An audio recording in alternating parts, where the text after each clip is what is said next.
Yo, what up, people? So I've been spending, we've spent some time going through all of the stuff there was to go and look on the ultimatum, all of the stuff. So I'm not gonna be talking about POE2 at all in this video, but rather all the stuff we know, what's coming on 3.14 and the ultimatum and all that. You know what I feel about all the things. And I guess spoilers. If you saw the first reaction, it's pretty much just that. So my opinions haven't really changed much.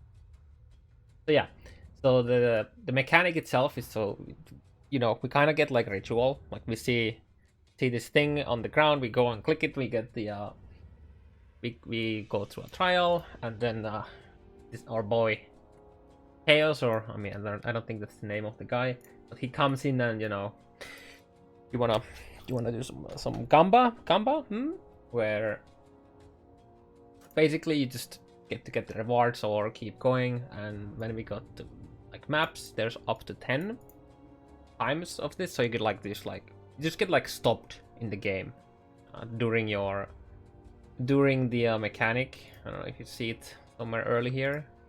There's like a shaper style stop, but instead you get like the UI where you choose if you take the rewards or what to take. Like, do you go for the next stage, and you can choose like the mods on it. So there's different types, kind of like where there's like different rituals, where there's like the lightning bolts, there's the chaos projectiles, there's the Atziri, and you know, all that stuff. We got some, you know, survivor duration. There's kill certain amount of monsters, so they just keep spawning and you need to kill them. Then there's when one where we like, it's like capture the flag, and even though it's like an area, it's not locked in like ritual is, where if you wanted to bail out of ritual, you had to like leave the instance and come back. Here you can get out of the circle, and after a few seconds it just like closes. So that's kind of nice. I like that a lot. And you can go back too, instead of just bail, like instantly failing it. So you have like a couple seconds to get back. So that's kind of cool. We've seen a decent amount of modifiers. We know some of them only have one tier, and others go up to even 2 and 3. And there's a few of them. Like, well, these are all the ones that I remember seeing at least. We don't know what all of these are, but for example, escalating damage taken is you keep getting increased damage taken. So this is like you want to do it fast, so you don't eventually just get one shot. Once the speed goes up, there's some weird thing where projectiles are actually shooting at random directions instead of where you're aiming. There's probably like Restless Crown is like, I don't know, Consecrate Crown. Razor Dance is like the spinning blades and whatnot. And some of these have requirements to spawn.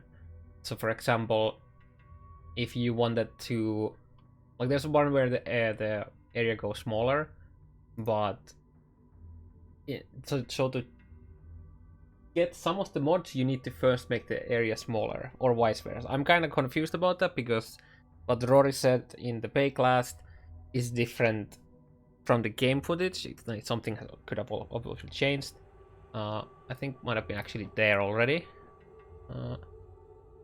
No, there was somewhere where the first encounter we have with the mechanic. So in a new area, it starts with the make the area smaller, but I think Rory said in the Pay class that in order for the area to be smaller, you first have to choose one of the area like hazards, like the blades or, you know, the Consecrated Crown. I don't know. We'll see what that actually ends up being. So it looks kind of cool. It's really hard to say if I'm gonna enjoy it or not.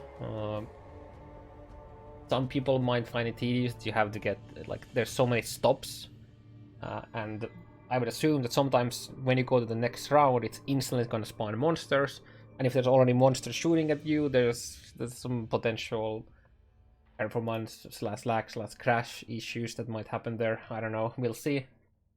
And then during the league, when you're just, you know, you're mapping, doing your thing, there's these inscribe ultimatums.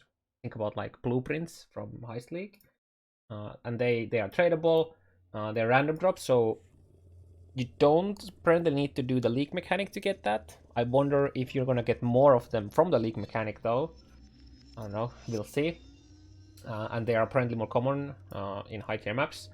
They have predefined rewards, so I probably see them somewhere here if I scroll down. I don't even remember if they had them here listed. Oh, there, yeah. So it has the area level. It tells what is the challenge. So this is stand in a stone circles. This is defeat waves enemies and then survive, right? And then it shows what we get. So this would double the sacrifice currency, which is one exalted orb.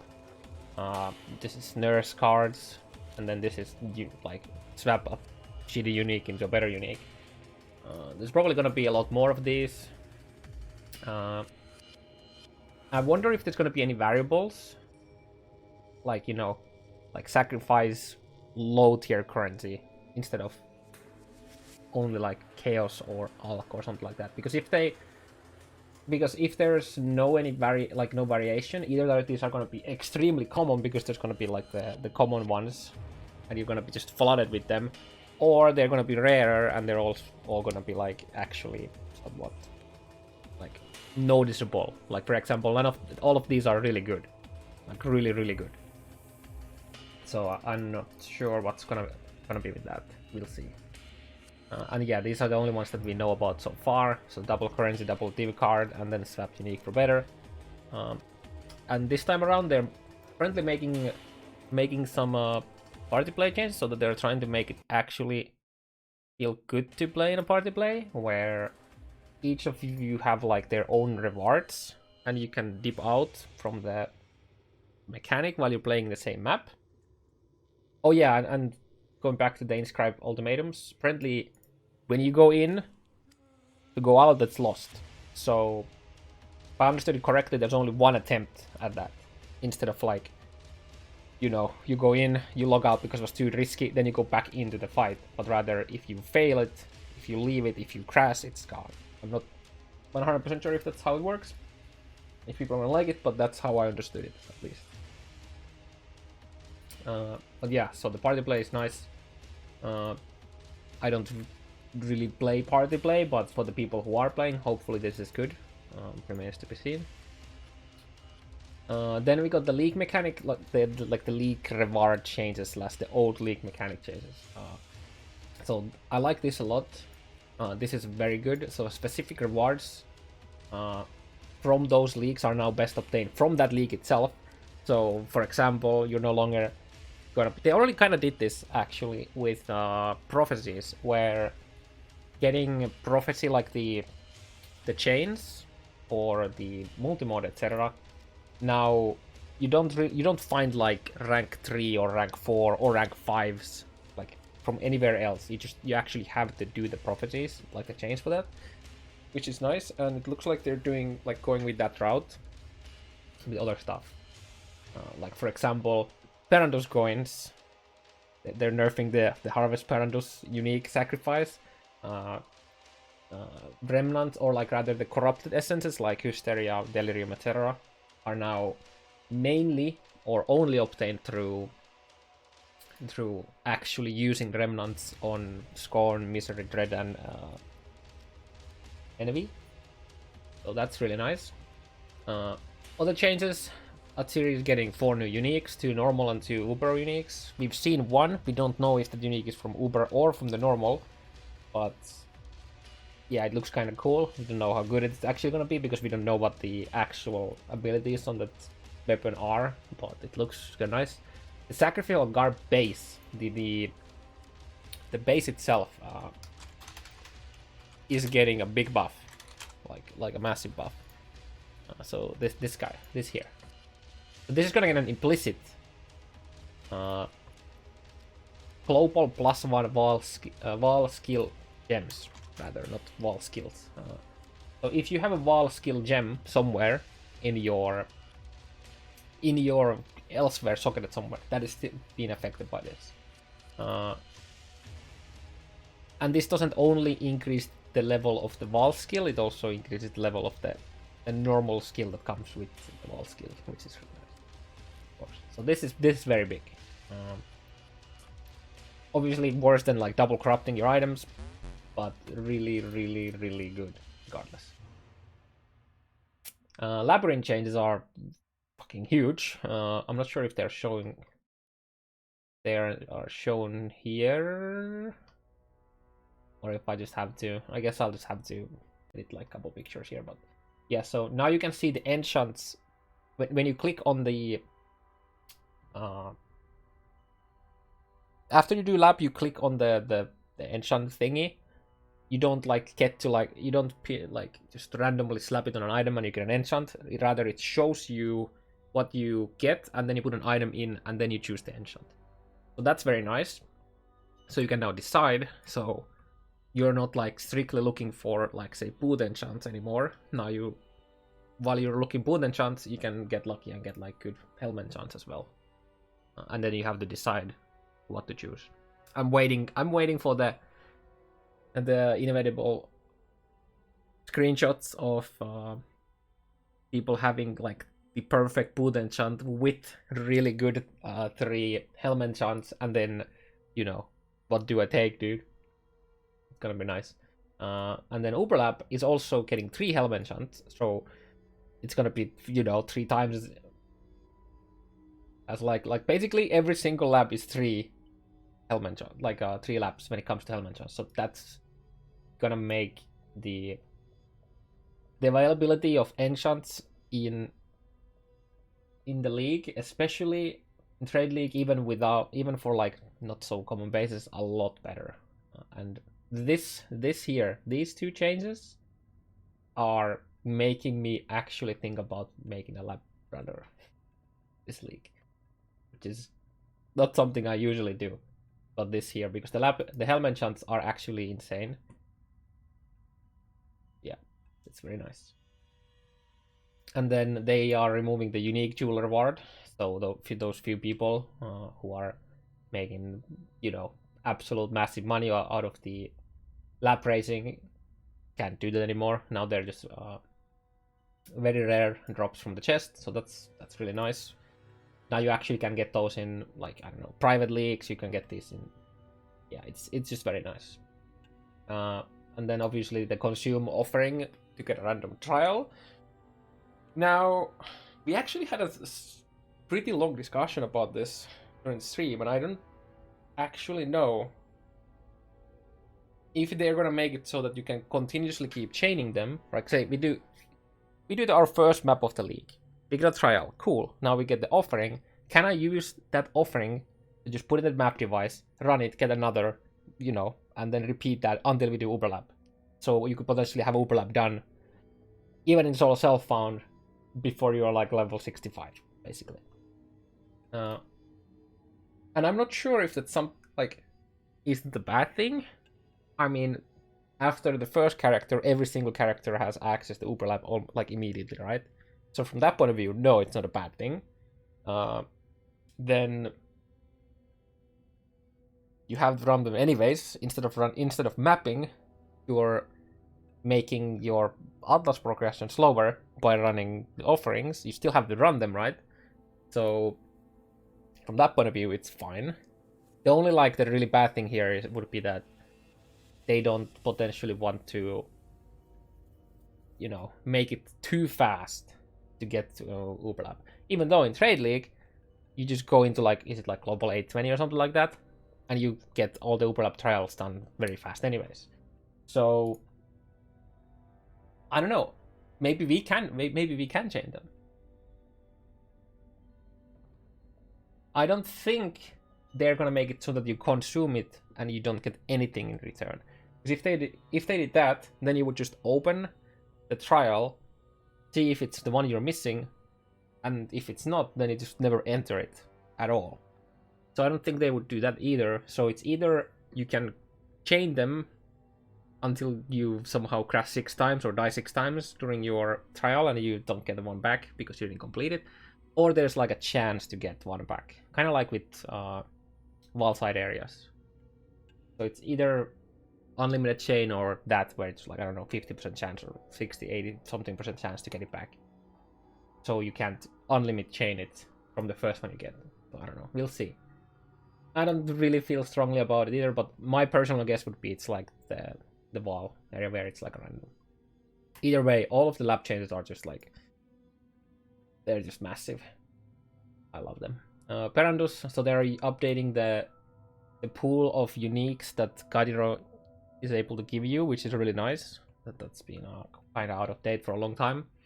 But it could also mean that it's gonna be harder to get some of the stuff that you were easier to get now. I don't know really if that's a bad thing or not, but yeah, and coins are dropping in bigger stack, and I also already mentioned that they are nerfing the sacrifice unique for Perandus coins, which makes total sense, but at the same time it's kind of sad because, you know, you could sell one unique for like, you know, 12 to 13,000 Perandus coins, and they just vendored all the coins for wisdoms and didn't have to think about that anymore for a long time. But it makes sense that they're doing the nerf, and I don't really mind it. Essences. Screamings, so the rank 5 now work as chaos, so that's gonna save us a lot of scourings. Even though if you're in Trade League, you probably never would use anything else except defending and shrinking anyways. Speaking of those, I think they mentioned that there's going to be numerical changes, but that's probably going to be only affecting the either the last tier or the last 2 tiers. We'll just have to wait and see. There was some corrupted essence changes. I actually have a... Give me a second. I'll have a picture of it here. So, well, yeah, just pause and take a look. I'll just talk about what the big, I guess the big things here are. The reduced reflected damage, whatever. The extra through projectiles is kind of nice. Delirium, we are now getting a chance to block spell damage while on low life, which is kind of interesting. Then there's damage or time multi for Amulet, which is kind of good.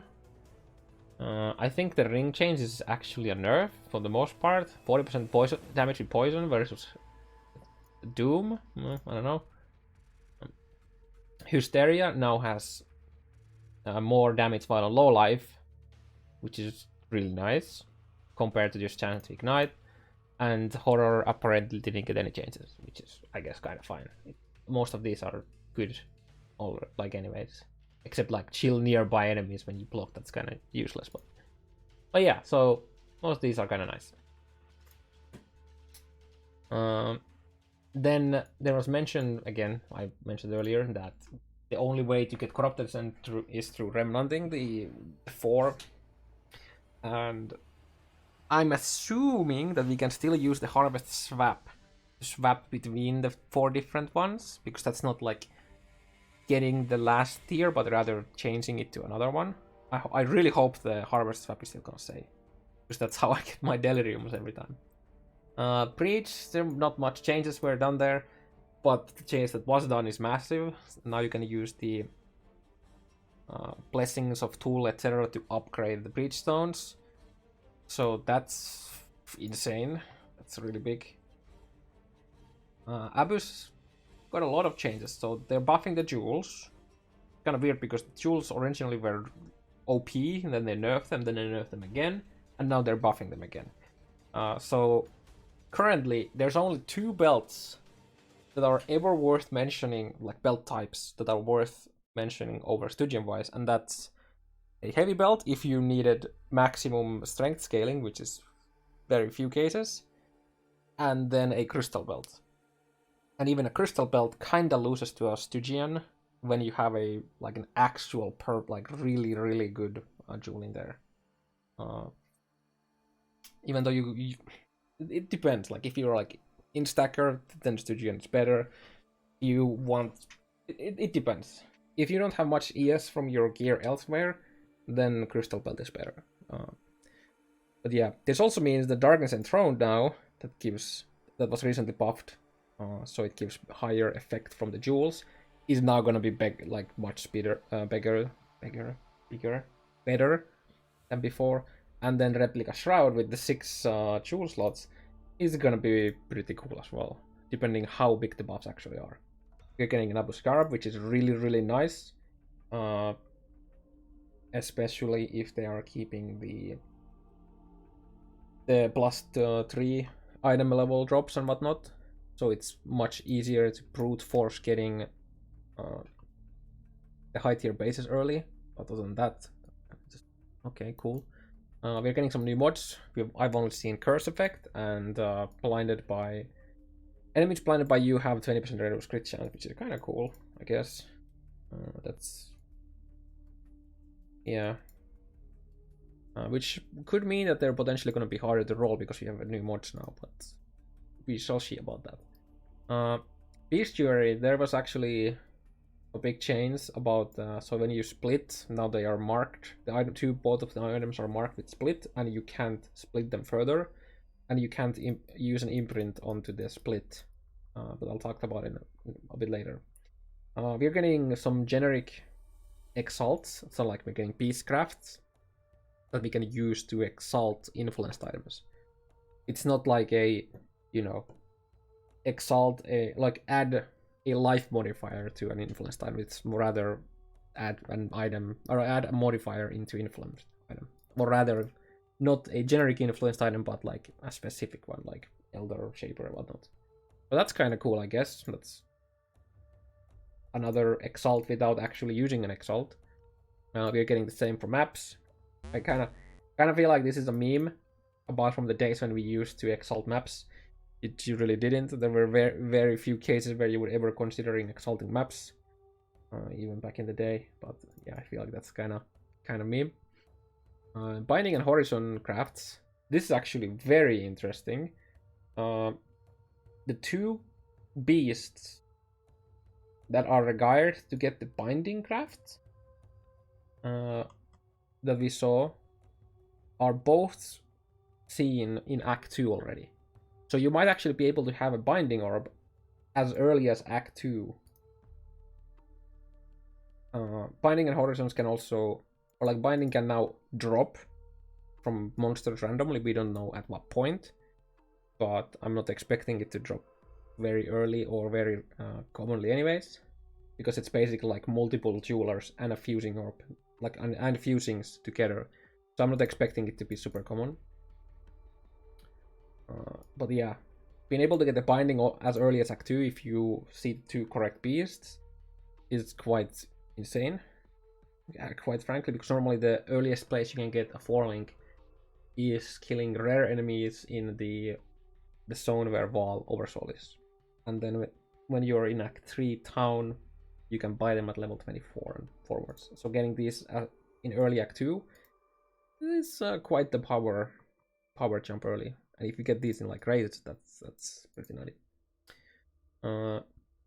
Then we go to Incursion. We're getting itemized temples.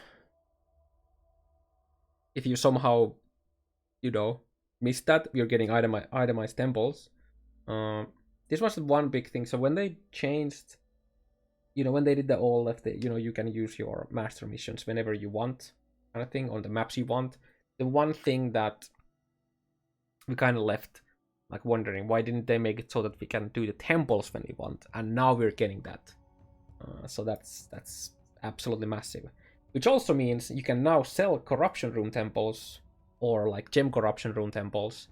So, you don't need to worry about getting scamassed as much anymore. Though we don't know how trade website is going to be able to filter these. I don't know. Prayers to the website, I guess. They're buffing the uniques. We didn't see any examples, but they said that they are doing some buffs to the temple uniques. The Omnitech, the big room boss there at the end, drops rare items with the temple mods now based on what rooms you have in the temple, that's how we thought it worked way back in the day when Incursion was put in the game. So it's happy that that's finally happening. Specific rooms add specific packs now, which means we're getting density, and they're basically trying to make them like maps. except they're gonna have, most of the time they have more mobs than a map anyways, and they have more modifiers than maps anyways. So maybe these are worth doing early, or like even more worth doing early than they are right now.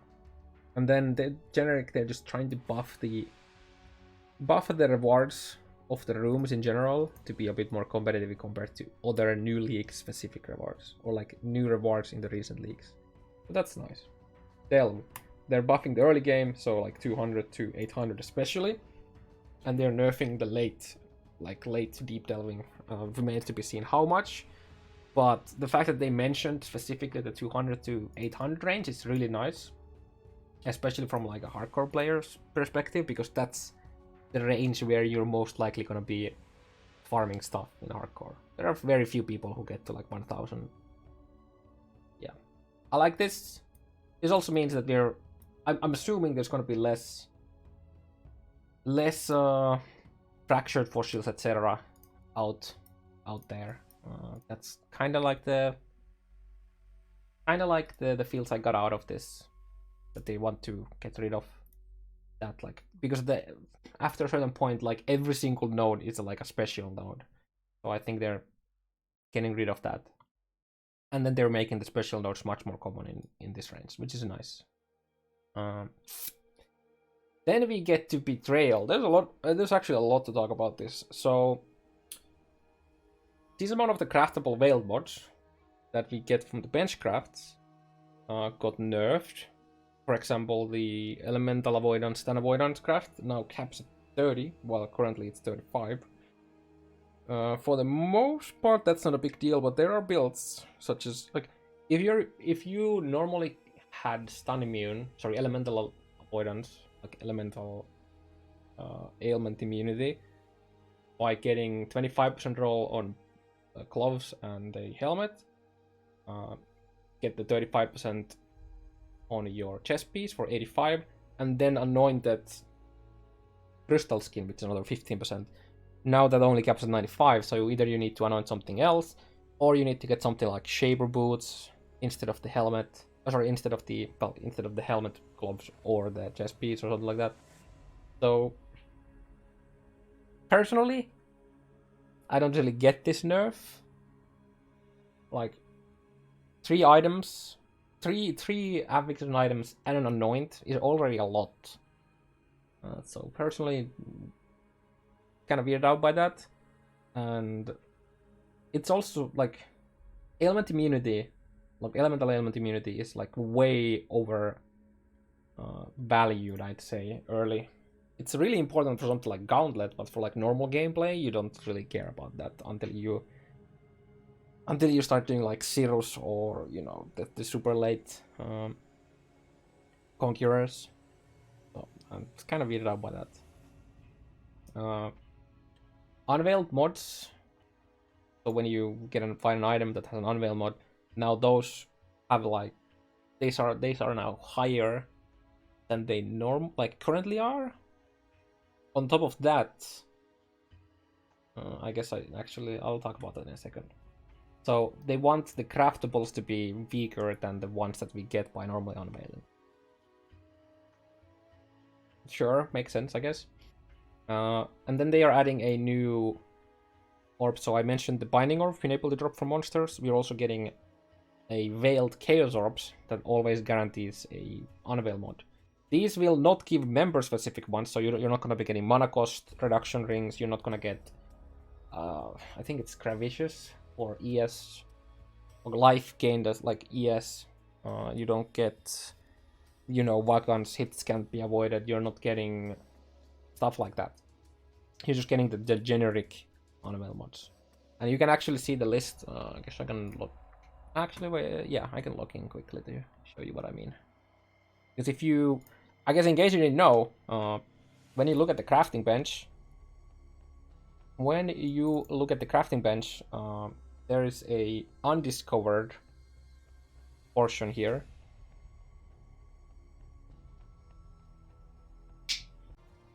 There, okay. So, if you close down the prefixes and the suffixes and the other, there's undiscovered. So, for example, I haven't gotten all of the craft here, it tells you exactly where the craft is. So this is Temple of Atzwaddle in the sparring room.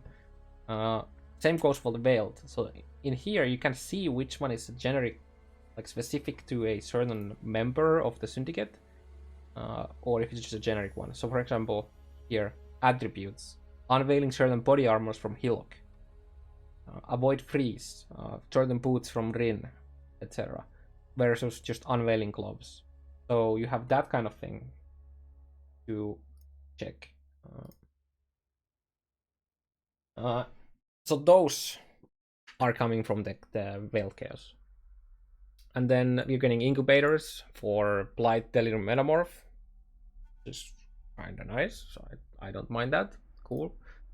And they're also buffing the existing incubators, which is kind of nice. There's only a very few that you really wanted to do.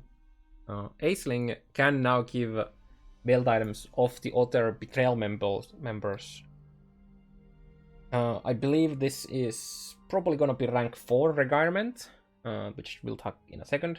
You can also add currently you can add a Veiled mod with Aisling Research, even if it's rank 1, 2, or 3. It's gonna be rank 4 requirement. I'm assuming the rank 1, 2, and 3 is gonna give you Veiled Chaoses, probably. And then they're buffing Guff's duration. I think it's Guff. That's the amount of quantity of the currency you have, so you don't have like 10 seconds to craft something, but hopefully actually some extra time. Or they're just giving you like, maybe we can actually use this. I don't even remember how many times I've just walled an item at the end because I felt like pressure at the time and I completely forgot that I don't need to wall this item. I was just like, if I can just wall at the end, and then I wasted a good item base. I can't tell you how many times I've done that. They're also they're attempting to make Katarina worthwhile for the 4th time, maybe? I don't know. So they're introducing T4s. And you can get T4 only by doing Katarina. So if you have any of the member that is rank 3, when you do Katarina, it's going to get upgraded to tier 4. And same way, it's like rank 1 is going to go to 2, etc. And rank 2, 3. So that's kind of nice. Assuming they're going to be good enough. So yeah, so we don't know yet. We don't know the power level of this. They are making some of the T4 rewards. Like, instead of giving you something new, they're just gonna give whatever you had from rank 3 twice. So that's not gonna be definitely not worth to kill Katarina for. Because for the most part, it's easier and faster to just get another rank 3 when you have a fully set up board anyways. So this here is definitely not gonna make it worth it. However, now we have 2 ways of getting extra. So currently the leadership position means that we're getting, instead of 1, whatever the reward was, we're getting 2. Now, is this doubling, or is this adding an extra, like additional? Because if this is doubling, that means that when we get a T4 reward on that specific one, and it's a leadership, it could be 4. But if it's just an additional, then it's 3. Which already is kind of nice, but this could be very good. Very, very good. But we don't know how this is going to work. But they did mention the T4 is going to be twice as powerful as T3, which makes me wonder, something like a Hillock quality? Are we going to get like, I don't know, 36%, 40% quality from Hillock alone? I don't know. We shall see. And they also added a new unique that is has 3 unveiled modifiers on a staff on Katarina, with like an extra effect on the values of the mods that you have unveiled on it. So this is gonna be hit or miss. Most of the time it's gonna be a massive miss, Sometimes it's gonna be like, kind of good, I guess. We shall see, because we don't really know the rebalanced values of the unveiled mods yet. And then the big thing that I kind of accidentally talk about already. So veiled mods are no longer going to be crafted modifiers. So when you find an item and you unveil a mod into it, because it had unveil mod, that's going to be like a normal mod.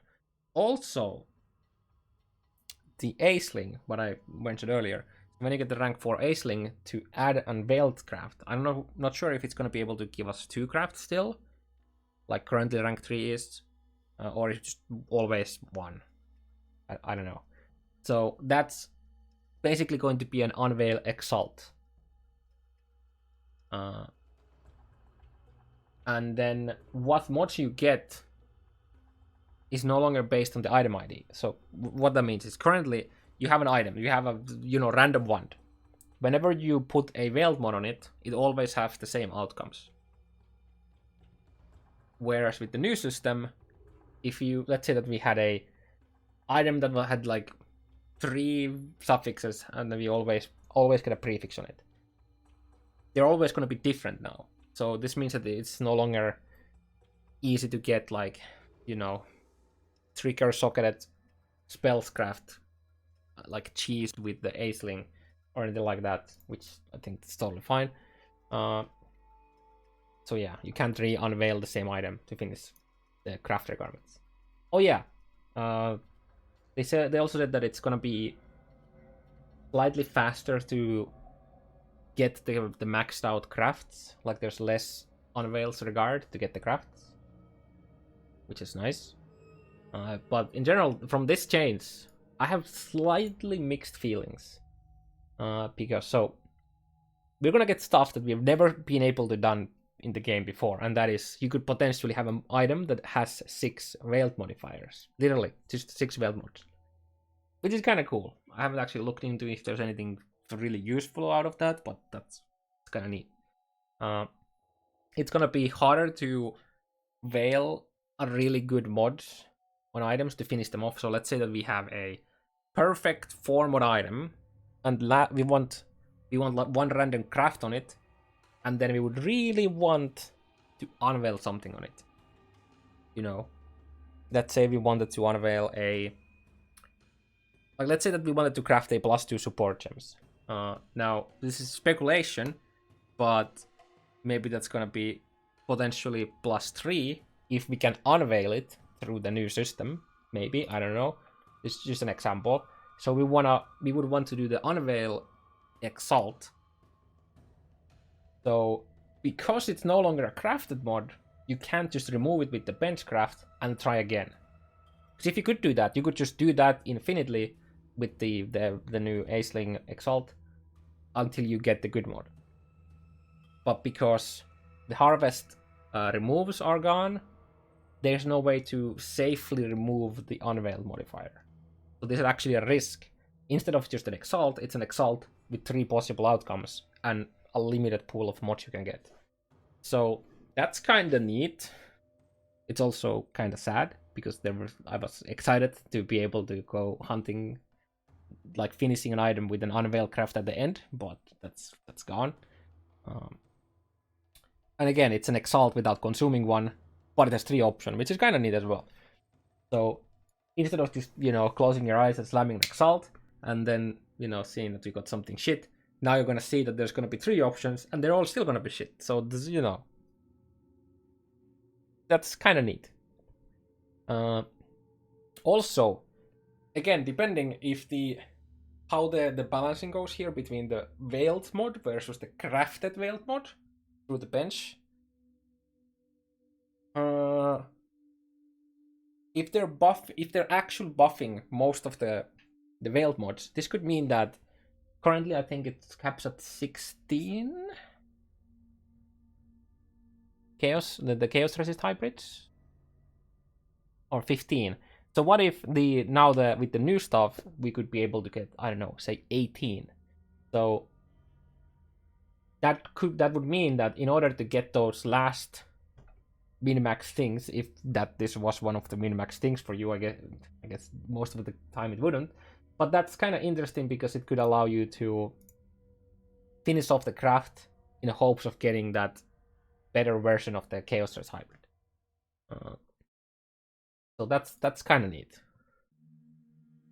And again, then on the negative, so we can't remove the random like the crafting bench anymore, so we can't go for hunting the good stuff at the end, which is what I was really excited about to do. But then as I thought about it more, I do see more positives than negatives on this change, so that's kind of nice. And yeah, that was all the Betrayal stuff. Then Blight, so quantity now affects the chests, which is nice. Now you're not just running, I don't know, white or blue Blighted maps. So that's very nice. They're also gonna die way more there now, so that's also cool. They are reworking Anoints for Blighted maps, so I guess it's no longer just teal.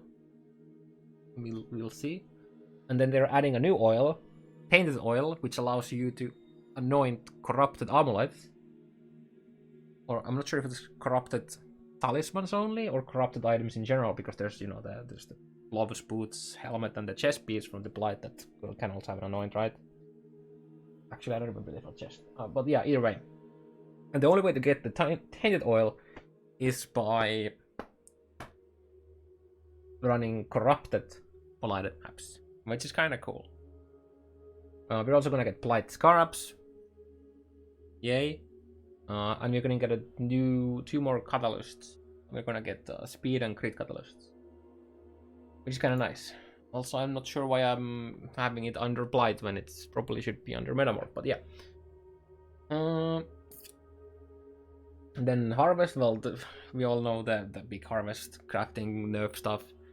But other than that, so we're gonna get 60% more often of that. We're gonna get less crafts, because instead of every monster that we kill in the patch is gonna have a craft, or used to have a craft. Now it has a chance to have a craft. So sometimes we're probably gonna be like, ooh, I'm gonna get some good crafts here, and then we didn't get any of them because it didn't roll the craft. But it's gonna be more often, so they want us to kill more harvest stuff and spend less time per harvest looking at the crafts available to us. So they're like spread out more.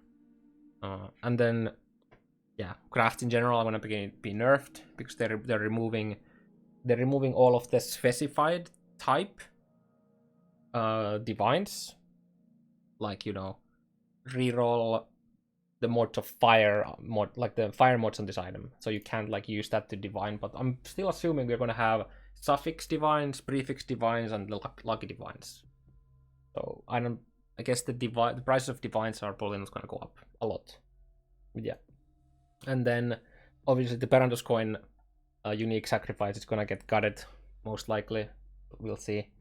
I'm wondering about the oil upgrade craft as well, because when they mentioned about wanting to make it so that getting the league specific stuff is the best to get from league specific, like doing that league specific content, getting golden oils is definitely easier to get through harvest, I'd say, because of the upgrade craft. And then there's also the random, you know, chains, a stack of oils, and I can give you golden oils. So we'll see what they're gonna do with those. And then the big good thing is that Shopify is no longer taking away your harvest. It's rather you get it through fragments that you get by killing the T4 seeds. So that's very nice. Ritual is going core. Yay! I like the mechanic. It's gonna have Atlas passives and a Sextant mod. So that's cool. These are all nice. Talisman, I'd say it's a justifiable nerf considering how easy it was to get really good talismans with decent anoints very early in the league. But because of the chains, that is gonna be useless now, unless you get like super lucky. Because even though We can change the anoints with on them with the tainted oil now. The implicit of the talisman isn't really worth it usually when you compare it to influence modifier that those can't have, or catalyzing your amulets, making all of the already good mods even better, right? So I sadly think this nerf, for the most part, is just gonna make people never gonna look up talismans again, sadly. But I can kind of understand why they did it. They were really powerful early. They were still taken away by other stuff endgame, but it was too strong early, I guess, is what they feel like about it. Then other stuff. Now that we went through the league stuff, we got the, I guess this is league stuff. So all of the past league encounters are now 8%. Usually they were like 10%, with the exception of Harvest being like 5, I think, or 6. So now all of that is 8. You can still basically like over double that using the Atlas passives in the regions. So that's kind of cool. Oh yeah, so basically they're nerfing that. It's kind of nerfed, but at the same time you're also getting a new mechanic added to the pool, so I can kind of understand it. We're gonna get 5 new Atlas bases. We've seen 2 of them. We have a Chaos Damage Ring, and then we have an ES Recharge Amulet, and then I don't know. I kind of hope that there's a life belt to rival Stygian wise, but we shall see. I really hope that's the case though, because if you're playing a life-based build that isn't a max strength stagger build using a heavy belt, well, you're gonna be using a Stygian wise. It was already better, and now it's gonna be even better with the buffs to the jewels. Binding Orbs and Veil Chaos Orbs are core dropped now, so you can actually find them maybe even before maps. They're nice. But that's just a nice little addition, I guess. Some Atlas tree changes, so some of the shit that wasn't used is gonna get buffed. Some of the stuff that was way too good is gonna be nerfed. Evaldo's Rest, Harbies, how are you doing? Bye. It was nice having you. And then they're shuffling around some of the combinations, I believe. I mean, they're adding a new one, so something is gonna change for sure, right? Because the ritual is gonna go there. All league-specific uniques can now drop anywhere, unless it's a boss-specific drop that also happened to be in a league, or it's a boss-specific drop even if it's in the core game. So that's really nice. Yes, you can chance a Headhunter in your hideout now using Chance Orbs. So that's kind of cool. I wonder if people are going to be picking up Chance Orbs again. Or sorry, Letter Belt, like what Letter Belts for chanting. So that's a really nice change. So hope there's kind of a reason to stack some MF now. I feel like MP and the boys are gonna make a lot more money now with their early league MFing, because there's so many items that can drop without the requirements of having like Nemesis on your map or something like that. Low life, low mana, shit like that is now gonna be at 50% threshold, which is an interesting change. More about that in a bit. They're buffing the blood of the act bosses and saying that this might lead into people boss running, which I don't think is ever gonna be the case. But I guess that's cool early on. I don't know, maybe there is some strat of farming. I don't know. I was thinking about what boss you would ever even consider farming, because it's fast to get to, and the only thing I can really think about is Act 8 Solaris and Lunaris, because every other Act boss doesn't have a waypoint so close to them. Well, okay, Act 6 boss, but it has a really long phases where you can't do any damage to it. There's that. But I don't really see this being a thing. I mean, sure, we're gonna get slightly better loot on average when we kill the Act bosses when we're progressing, which is nice, but as something that you're actually gonna be doing past that, I'm not expecting anything good. We're gonna get a wall of Reliquary keys, which are not gonna give us legacy items, which are not gonna give us eternal orbs or shit like that, or item quantity gems. We're just gonna get wall-themed items with a foil effect.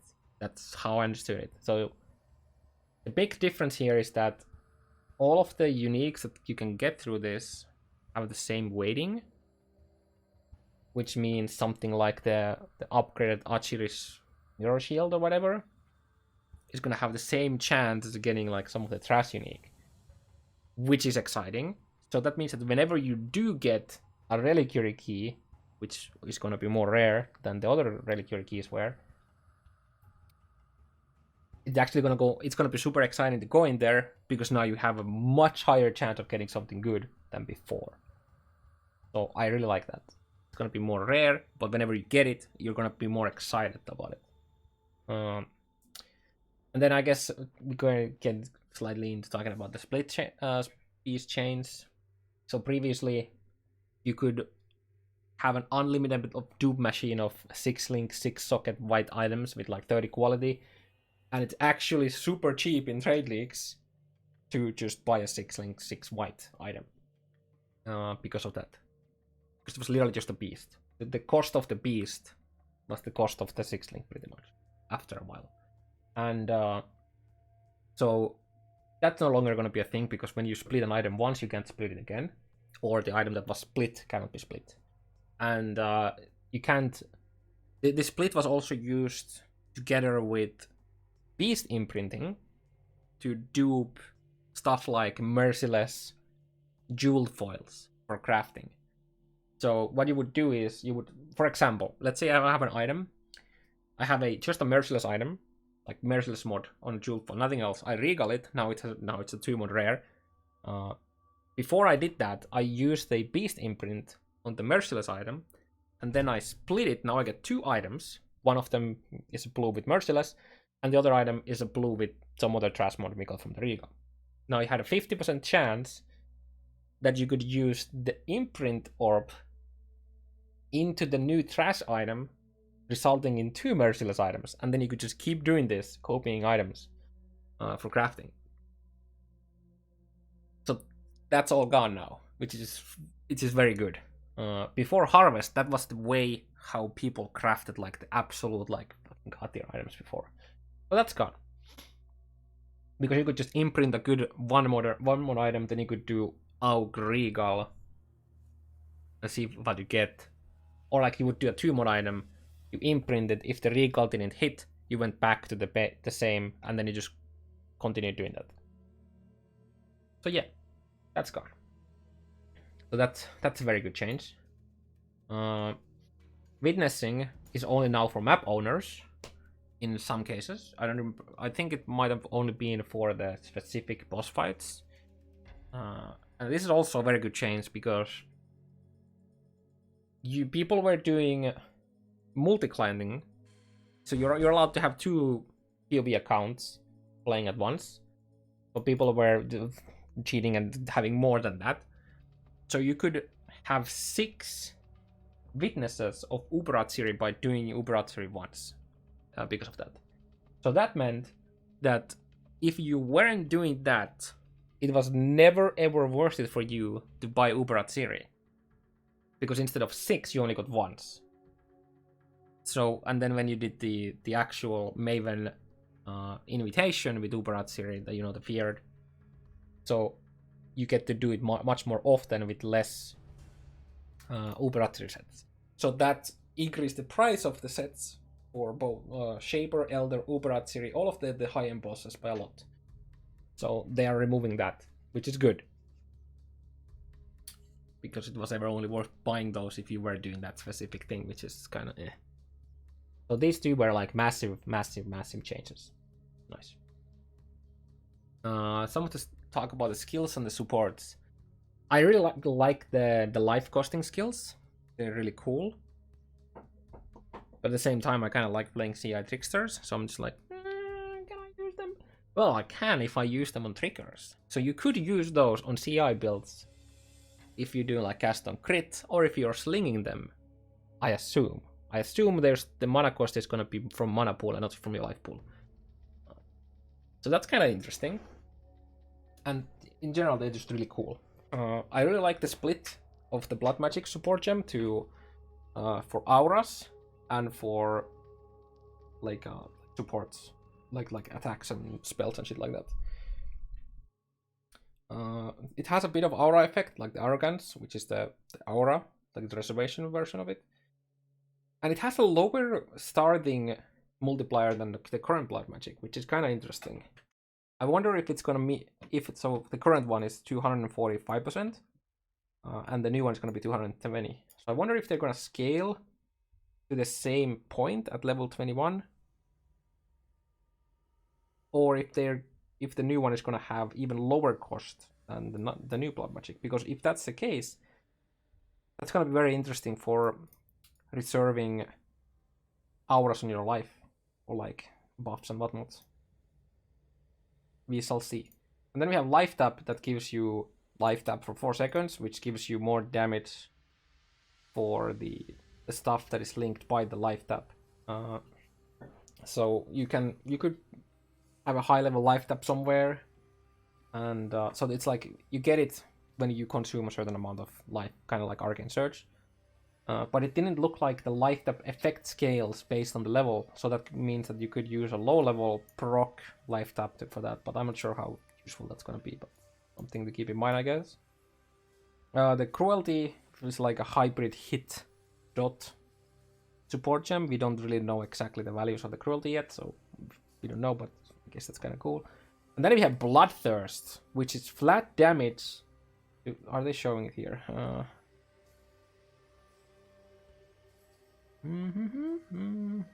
think it's mentioned here somewhere.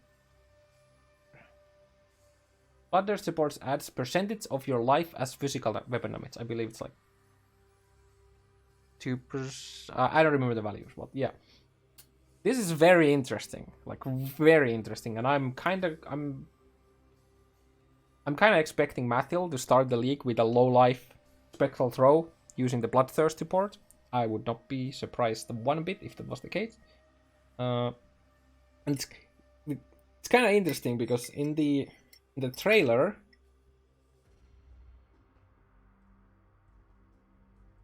Chris specifically mentions Bloodthirst is a very good option, or like is a new support gem for low life attackers. However, there's another example. Oh yeah, and this is this is not gonna work with Page Breakers, by the way. It was weapon damage specifically. So I'm sorry about that if I hyped you up accidentally there. But there's another item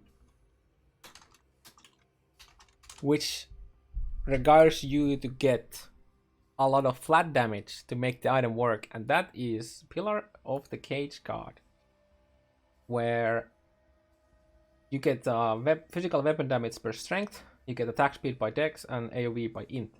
So, instead of going low life, where you don't have a massive life pool, you could just make a massive strength stacker with a massive life pool, like say, I don't know, 11, 12,000, and then reserve almost half of your life to get a massive amount of flat damage while still not really being a low life build.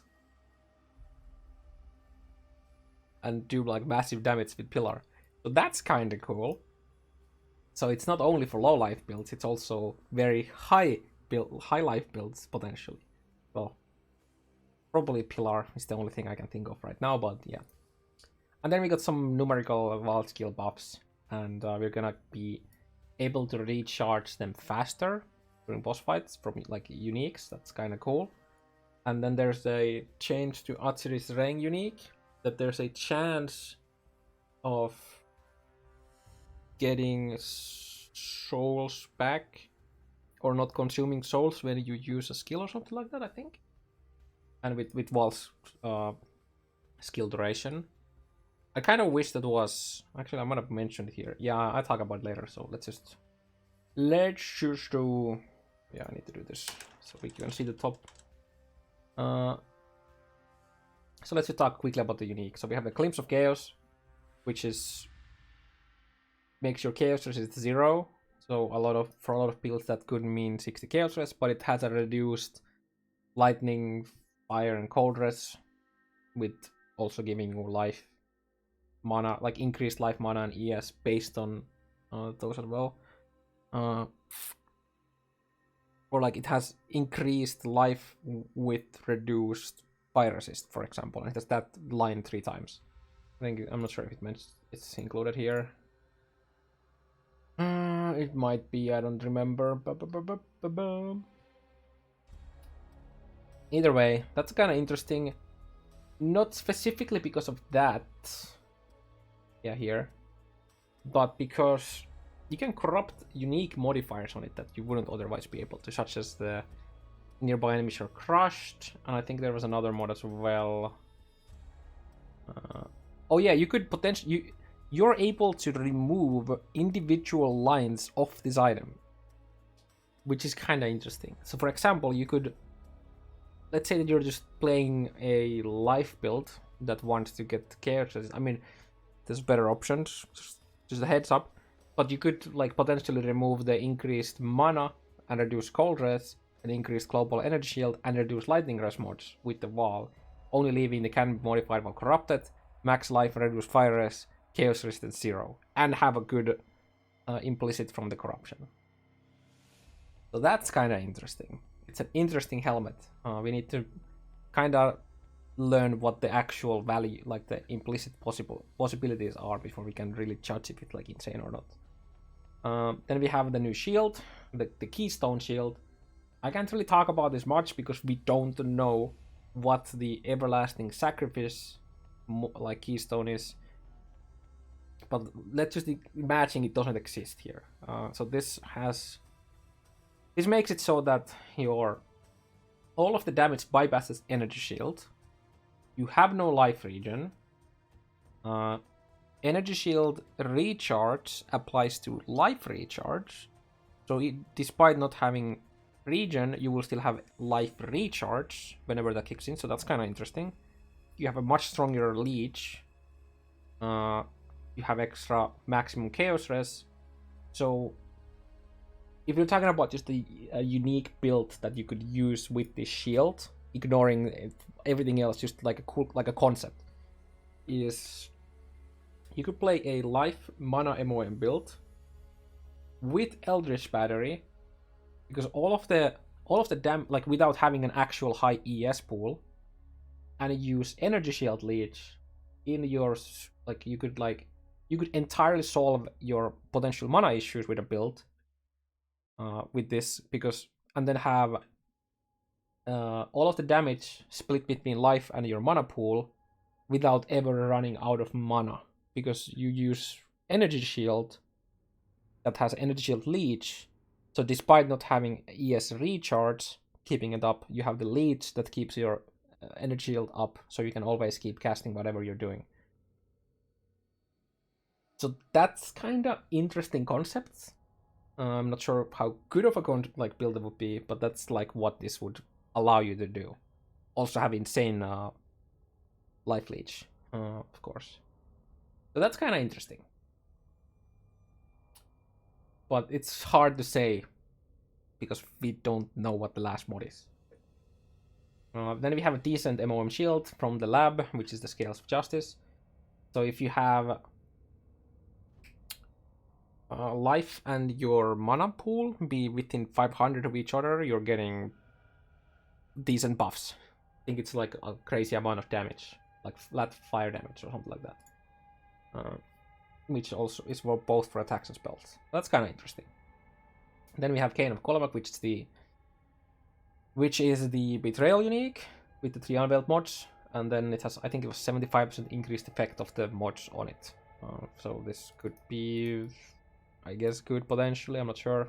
Not super excited about it. And then because I think there's 4 new Abyss uniques, which are all jewels, one for each type, I guess. And they have different stuff based on how many of that specific jewel type you have. So the Deck of Gaze has crit multi enchants for like dual wielding, which also means it works with Hollow Palm. I think it's with the unique plus 4 jewels on top. That's 100% crit multi from the jewel and 100% crit chance, I think. So that's like basically you can think about it as like 25% per slot, right? So it's never gonna be like absolutely insane unless you can increase the effect of the unique jewel by putting it in the Darkness Enthroned. Also, you can't like stack these. It's capped. Even though if you had multiple of them, it still caps at 100%. So that's what I'm wondering here, is if that cap can be increased by using Darkness Enthroned, well, that's kind of cool. And it actually makes fucking insane. Then we have the Volamon's Gaze that gives you some chance to chain off of like terrain, which is, well, I think it's more AoE if you have unlimited damage, and the only thing the thing reaches a clear speed is by getting more AoE coverage. I guess it's cool for that, but other than that, it's kind of eh. Artery's Splendor is still good from what we've seen. The Implicit Change buff is pretty good. You have the Artery's Rule, which is the one of the 4 uniques, which we don't know if it's Uber or not, but it has stun and Reflect Immune, which is on itself is nice, and then it has. Basically, if you're probably gonna be getting like Artillery type Flame Blast / Storm Calls when we use another skill with the staff or something like that. We need to see what they do and the numbers before we can say if it's good or not, but it's a very interesting stuff.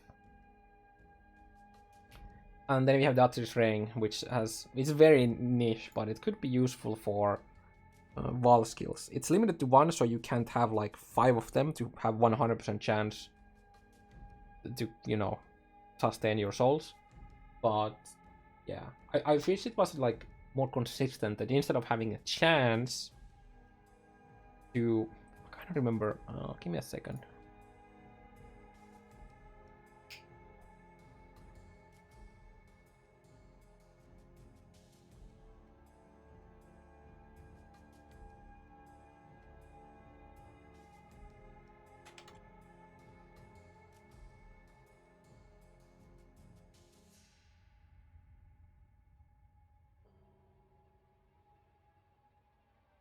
Alright, I'm back. Here.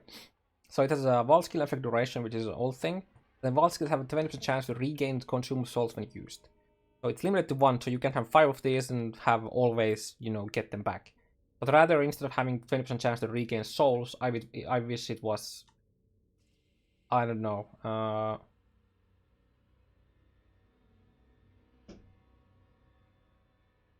reduced souls used or something like that. So it would still put the skill on cooldown. I guess that's too hard. It would probably require too much work to make it work like that. But yeah, I don't know.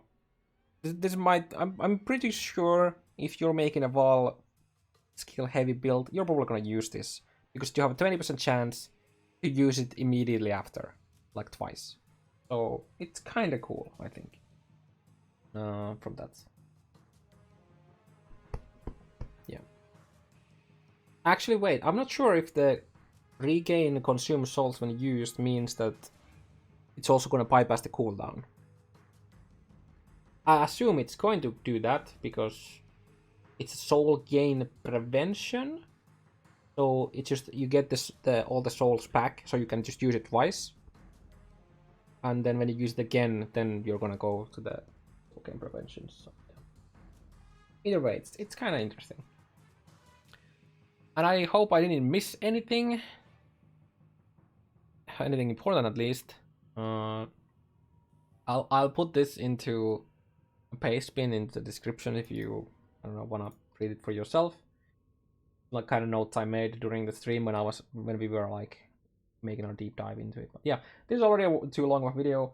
Hopefully you enjoyed. Hopefully if you missed something, you learned something that you missed. All that jazz. I'm excited of this leak, and I'll see you guys soon.